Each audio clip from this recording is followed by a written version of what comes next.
Welcome to Front Office Pros. The NFL offseason is underway, and Joe and I are here to provide a way too early 2024 Dynasty Rookie Mock Draft, the Superflex edition. You're not going to want to miss this. Hike! So me and Joe are going to go back and forth. We're each going to go through 12 picks. So, Joe, who is your 101? Yeah, even though this is a super flex league, Steve, my 101 is going to be Marvin Harrison Jr. I just think this guy is just a can't-miss prospect. He's a safe bet to hit for you, where quarterbacks, we all have our idea that they could be good, but they're tougher to pan out. I feel like a lot has to go right for those guys to pan out, and even though prospects look like they can't miss, there's a lot of different variables with quarterbacks, but this guy's just really impressive with his downfield ability, his body control, some of the catches he was able to make along the sidelines and, for touchdowns as well was absolutely incredible. So I think this is the top guy that you're going to want in your dynasty fantasy football drafts. I had thought about that as well, but for my 101, I went with Caleb Williams. To me, with Caleb Williams, man, I like a lot of things about him. He has a completion percentage of above 66.6% for the past 2 seasons. His touchdown interception ratio is very good. 30 touchdowns to 5 picks. Last year or 2 years, I should say, 42 touchdowns, 5 picks. That was the year he won the Heisman. And he also has the rushing aspect too. He had 121 rushing yards with 11 touchdowns. And then the other year, in the year before his Heisman year, he had 382 rushing yards and 10 touchdowns. He's 6'1", 215. And Joe, you and I are going to disagree about this guy, but to me, he's got all the flair. He can throw off platform. This is what the NFL looks like today. So for me, he's the type of guy that people say is close to Patrick Mahomes. So to me, why would you want to pass up on a possible Patrick Mahomes type player? I think that Caleb Williams is the type of guy, especially in a super flex league, that you got to draft number 1. You know who else was supposed to be the next Patrick Mahomes? Who? Zach Wilson. That's not even close. That's not even close. Hey, I'm just saying that's exactly what I understand that, but they're night and day. They're night and day. It is a BYU Cougar versus a USC Trojan / Oklahoma. How have USC City quarterbacks worked out in the NFL? Yeah, but he was in Oklahoma before. Yeah. You can't look at it that way anymore. With all the transferring that goes on, it doesn't matter where they play in college. Yeah. The one thing that could help him, if the rumors are true here, Kingsbury, if he ends up getting hired by the Bears and the Bears take him, that's going to be very friendly for him. I think he's going to be potentially a better fantasy quarterback than he is a quarterback in real life. Yeah, I know you feel that way. I'll be curious to see where you slot him. So who do you have at the 102? At the 102, I'm going to go with the Heisman Trophy winner and go with Jaden Daniels. What? Yes. Wow. I am shocked. Wait, you say all along that any player that's a Heisman, when have they ever panned out in the NFL? Look, I'm right, and I'm talking, that's from an NFL perspective. This is fantasy football. This isn't the NFL. I know that the reason I wouldn't take a Heisman Trophy winner is the quarterback position. They've never won a Super Bowl, and that's pure football talk. But we're talking fantasy football, and we're at the age of the dual threat guys, the running quarterbacks, score more points for fantasy. And look no further than this guy, Jaden Daniels, who uses his legs a ton, has incredible athletic ability, and also uses that run game to set up his passing ability. You look at the top quarterbacks in fantasy right now, guys like Josh Allen, Jalen Hurts, Lamar Jackson. All those guys are dual threat, can throw the ball, and use their legs and score points for you. And this is why I've got him as the first quarterback off the board for fantasy here. I am shocked by this. And by the way, we do not know each other's picks, so this is not me pretending. I am truly shocked by this pick. So at the 102 for me, I'm going to go with wide receiver Marvin Harrison Jr. And, he's got, you mentioned, Joe, he's got the bloodlines. And the only thing I like about it is that 6'4", 205, he's got a big frame. And he was able to do it not only with C.J. Stroud, but without C.J. Stroud. And that, to me, is really important because with C.J. Stroud, we see what he's able to do with the Houston Texans. So you could say, did one benefit the other or likewise? But now that it wasn't C.J. Stroud, he still had basically a similar season. He had over 1,200 yards. He had 14 touchdowns. He had 67 catches compared to 77 catches. It was basically a resemblance of the same year. So for me, that kind of checks out for me, and so I think he's a slam dunk of a pick. Yeah, he definitely is, and got the bloodlines. His dad was an incredible player as well. So, yeah, no complaints there. All right, Joe, who do you got at 103? 103, we're gonna stay at the quarterback position, but I'm not taking Caleb Williams. Gonna go with Drake May over Caleb Williams. Whoa! And once again, I'm sticking with the theme of the athletic ability and the rushing ability that can take these guys' floors and give them the elevated ceilings, which, there's no doubt Caleb Williams is a very safe player, going to give you the high floor. But I think Drake May, he's got the throwing ability, and then he's also showed he can run the ball as well.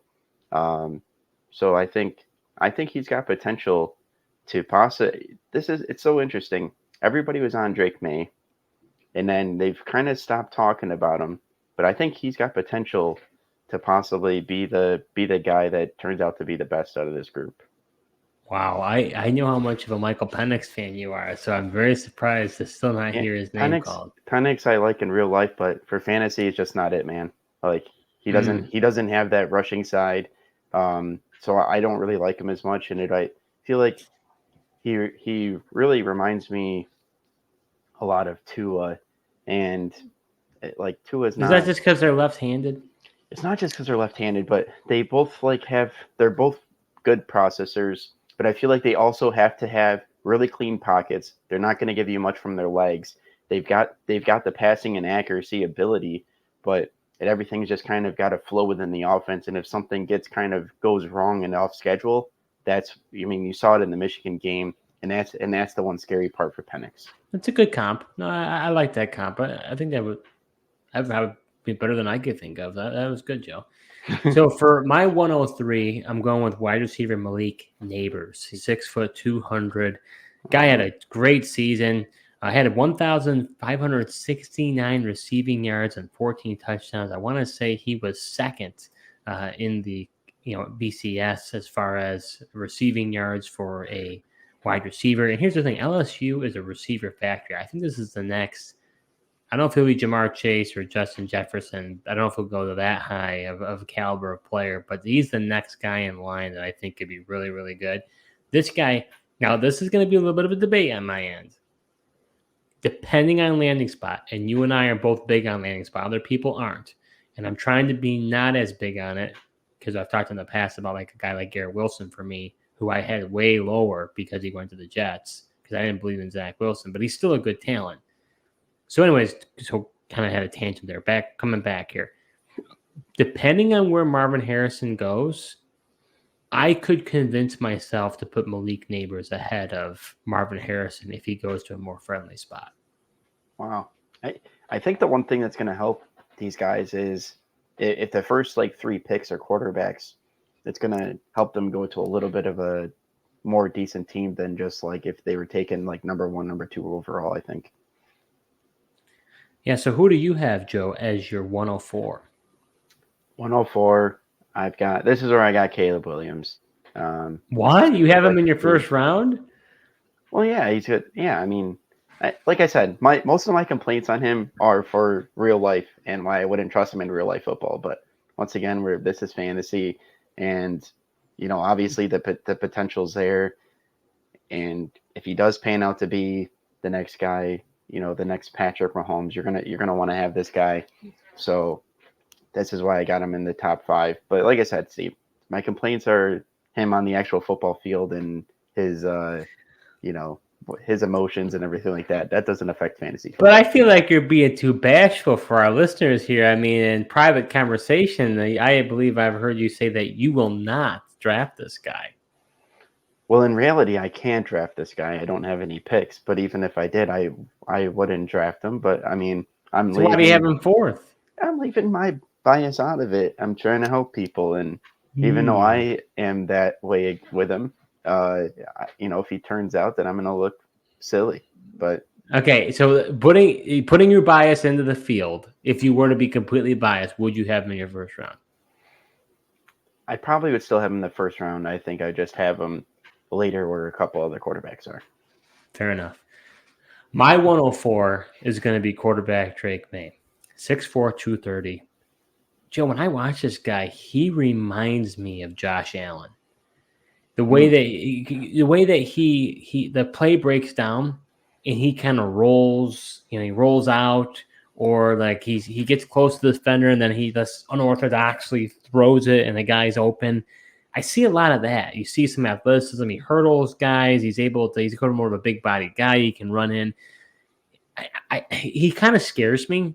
Before like reviewing the tape, in my mind, I had in my mind I was gonna fade this guy, but after I was watching him, I'm like, I don't know. He kind of reminds me of Josh Allen from a potential standpoint. I don't know about the arm as much. I don't know if he has as big of an arm. I have to kind of, do my research a little bit more on that. But he didn't as good. He did not have as good of a year this year. 2 years ago, he threw for over 4,000 yards, 38 touchdowns, and 7 picks, with 698 rushing yards and 7 touchdowns. Only had 3,600, basically 3,600 yards, 24 touchdowns, 9 picks, 9 rushing touchdowns. But I think the upside's there. I think it's possible because the NFL can be a little bit quirky sometimes. I think it is possible that Drake May could go number 1 in the NFL draft over Caleb Williams. Kind of like that Mitch Trubisky thing that happened. Obviously they're both Tar Heels, ironically. I was just going to say that, yeah. But, Mitch Trubisky went early, and then Patrick Mahomes and Deshaun Watson went later in that draft. Right. Yeah, so, Joe, who do you have as your 105? Yeah, 105, I've got wide receiver Malik Neighbors. Like you said, I mean, I love the way this guy plays. He's very physical, and what he can do, yards after catch is just unmatched. I really like his contested catch ability as well. I mean, people will say the one downside is his ability to kind of stay with that speed all the way down the field because he's more just quick off the ball in that way. But I'll take the physical guy all day. I mean, probably like a Deebo Samuel type guy, just going to break the tackles and take a break for the big one. So for 105, I'm going with wide receiver Rome Odunze, 6'3", 215. This is a tough one for me, Joe, but boy, he had a great year this past year. Ended up with 1,640 receiving yards, led the BCS, had 13 touchdowns. This guy's done it over 2 years. 2 years ago, he had 1,145 receiving yards and 7 touchdowns. A lot of the comparisons I've heard of him is Keenan Allen, and I see that with him. I think it's possible that he may not test as well in the combine, but I think he's one of those guys who plays faster than what he will when he'll time. Is one of those things. Kind of reminds me, different position, but think of like a guy like Isaiah Likely, right? Remember, he was great in Coastal Carolina, did not perform well at the combine, but he plays faster than what his combine athletic measurements would say. I think he's a really good player. I've heard a couple mixed opinions on him, but I think he could be the real deal depending on where he goes. I think he's just a tier below Neighbors and Harrison. Yeah, I agree with that. I have a feeling that your 106 is going to be Rome Odunze. No. Oh. Nope. Okay. Not 106, but he's close. Okay, who's 106? 106. I'm going with Brock Bowers. And yes, you could have made the argument for Rome Odunze to go here, but there's just something about the differentiator at the tight end position. And we saw the rookie tight ends this year have some success, Sam Laporta, Dalton Kincaid. And this guy, I mean, when people saw him as a freshman in Georgia, everyone knew right away that this guy was going to be special and a can't miss prospect. Really like him. I think, kind of like Kyle Pitts probably. It's probably his spot could determine how well he does, and maybe the quarterbacks and depending on if the quarterback looks to throw over the middle and utilize the tight ends. But regardless, he's a top prospect and should be a differentiator like a Travis Kelce type guy in your lineups. Yeah, so for me at the 106, I also have tight end Brock Bowers, 6'4", 240. Joe, if we were to look at the tight ends over the past few years, he's probably the best as far as prospect goes since Kyle Pitts. I don't know if he'd be better than Kyle Pitts. It'd be pretty close. But, he's been productive all 3 years he's been at Georgia. Last season, he only played 10 games, but he still had 56 catches, 714 yards, and 6 touchdowns. And that's without Stetson Bennett, who obviously, didn't really play much in the NFL because he had to leave. And you could say whatever you want about him, but he was a pretty steady hand when it comes to the Georgia Bulldogs. And so for him to be able to do this without him, he kind of, to me, showed that he was a little bit more quarterback proof in my view.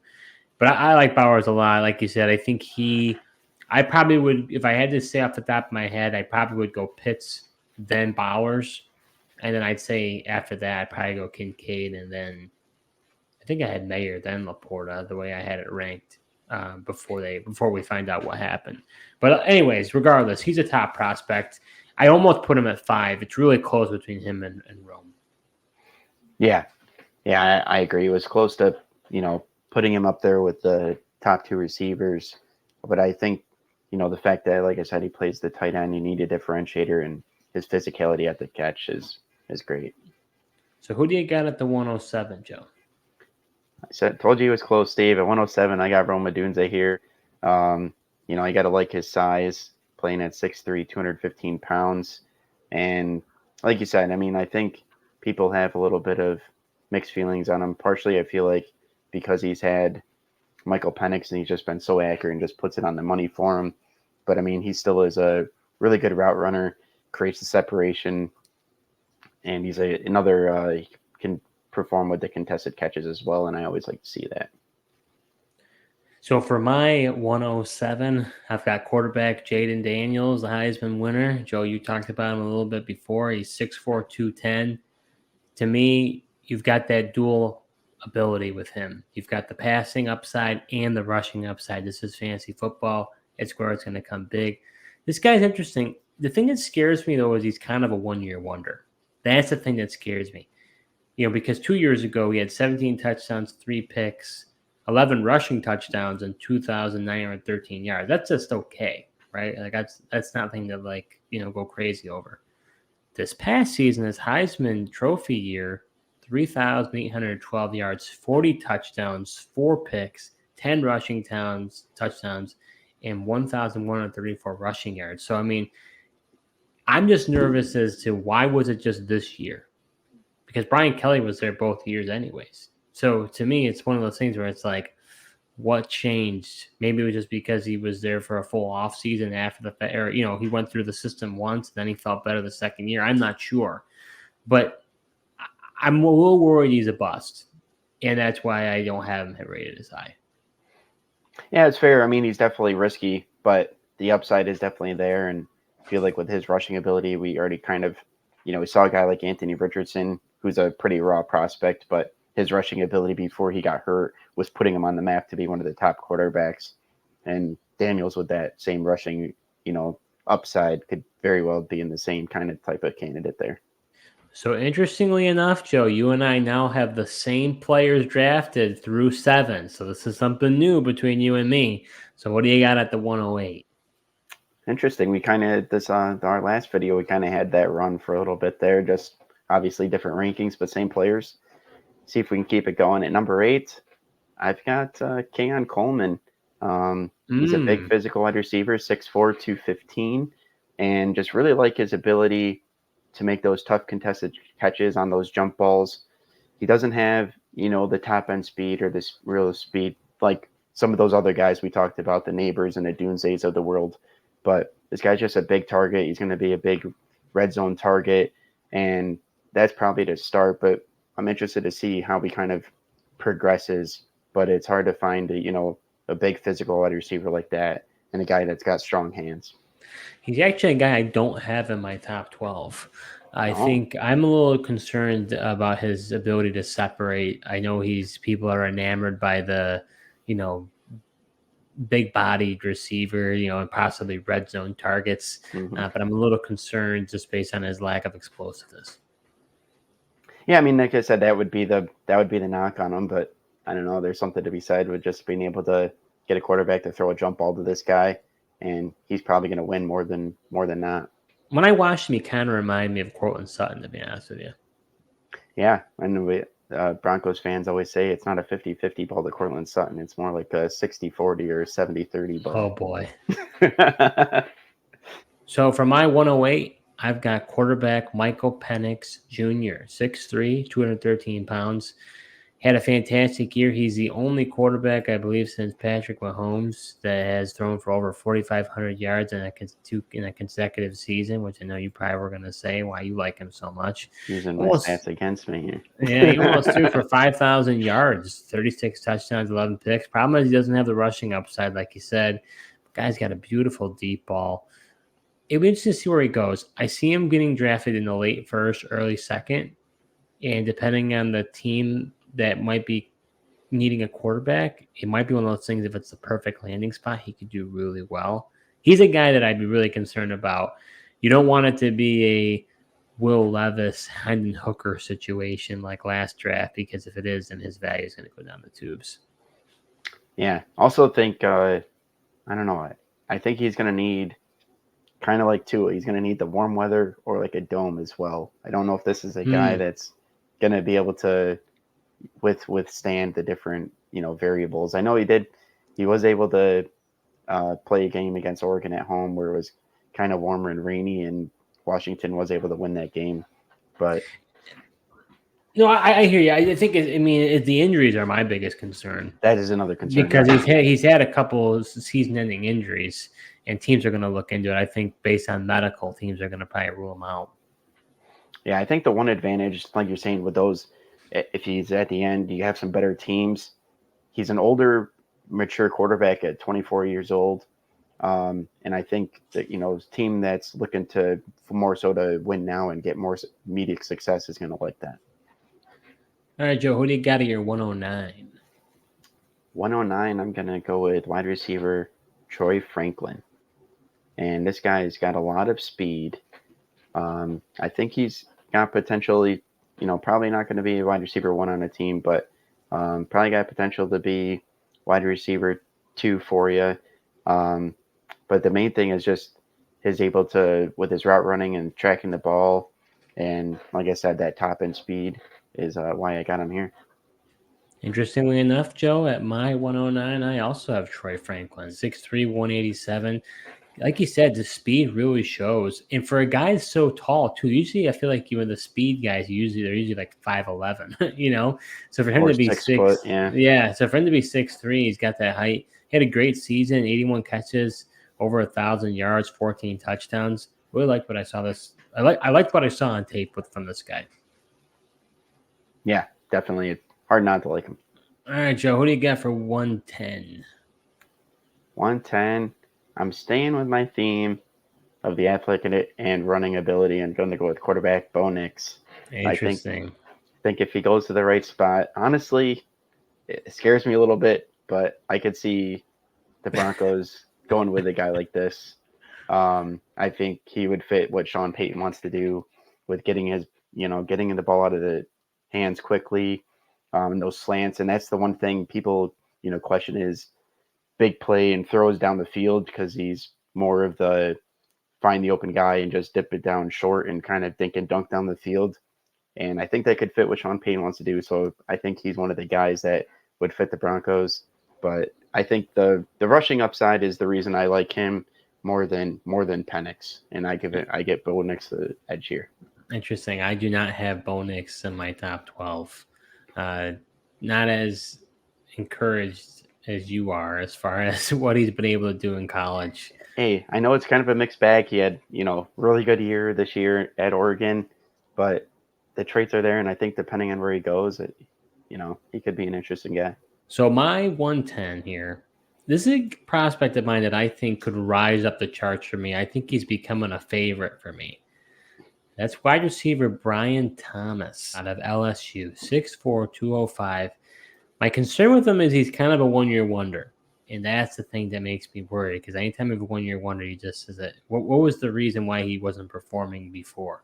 But man, he had an electric year. 17 total touchdowns, 68 catches, 1,177 yards.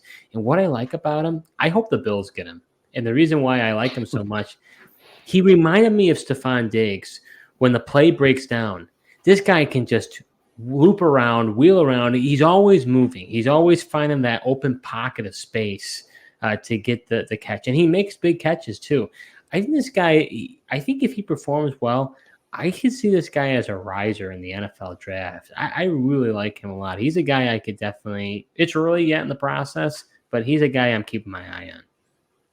Interesting. There is something to be said about that.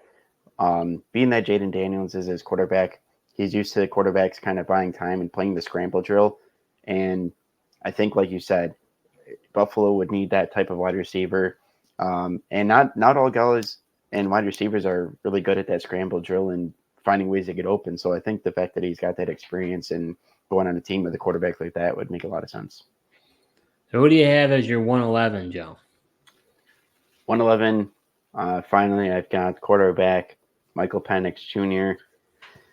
I mean, I like Michael Penix a lot, especially just for, like you said, the traditional NFL. But from the fantasy perspective, I just think he's got a lot. He's got risk, right? You mentioned the injuries, and then also, like I mentioned, just kind of worry about his lack of rushing ability, and then his ability to kind of play when things aren't going right for him.